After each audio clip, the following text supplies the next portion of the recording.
আনুপাতিক হারে নির্বাচন, রাষ্ট্র সংস্কার, গণহত্যার বিচারের দাবিতে ইসলামী আন্দোলন বাংলাদেশ রাজধানীতে মহাসমাবেশ করছে।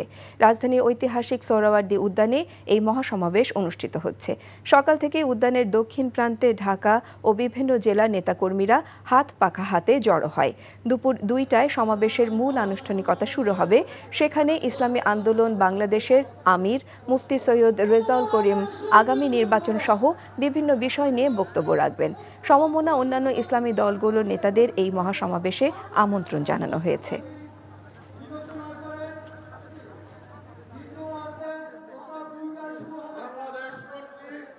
বান্ডেল থাকলে প্রতি সেনমানিতে টাকা বাঁচবে। বিকাশ সেনমানি বান্ডেল কিনে জিতুন প্রতি লেনদেনে।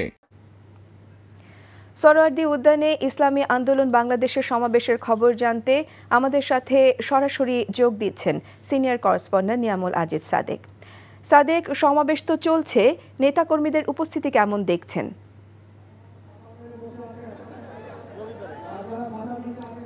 সমাবেশ চলছে এবং লোকারণ্য হয়ে গেছে, যেটি আজকে এখন প্রচণ্ড পরিমাণ রোদ, কিছুক্ষণ আগে বৃষ্টি হয়েছিল। এই কারণে এখানে যারা হাত পাখা নিয়ে এসেছেন তাদের দলীয় প্রতীক, তারা সেটি তাদেরকে ঠান্ডা করার চেষ্টা করছেন। কিন্তু এখন পর্যন্ত প্রচণ্ড রোদের কারণে তারা অনেকে অসুস্থ হয়ে গেছেন। যেখানে পাশে একটি মেডিকেল ক্যাম্প আছে, সেখানে যেতে দেখেছি আমরা। আর সমাবেশের কথা যেটি বলি, তাদের মূলত দাবি হচ্ছে যে আনুপাতিক হারে নির্বাচনের পরে তারা যে আসন বন্টন, সেই বিষয়টি চাচ্ছেন।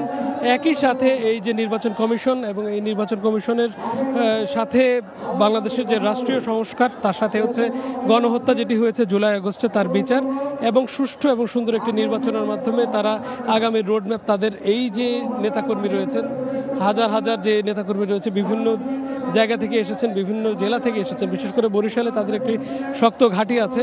সেই বরিশালের বিভিন্ন যে জায়গাগুলো রয়েছে, বরিশাল বিভাগের যে বিভিন্ন জেলাগুলো রয়েছে, সেখান থেকে তারা এসেছেন। আপনাকে জানিয়ে রাখি যে কিছুক্ষণ আগে আনুষ্ঠানিকভাবে কোরআন তেলাওয়াতের মাধ্যমে এটি শুরু হয়েছে।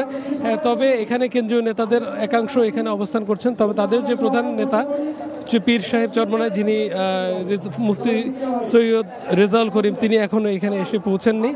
একই সাথে আপনাকে জানিয়ে রাখি যে অন্যান্য যে ইসলামী দলগুলো রয়েছে, সেখান থেকেও কিন্তু দাওয়াত দেওয়া হয়েছে তাদের কেন্দ্রীয় নেতাদেরকে, এবং তারাও এখানে অবস্থান করবেন বলে আমাদেরকে অনেকটা জানিয়েছেন।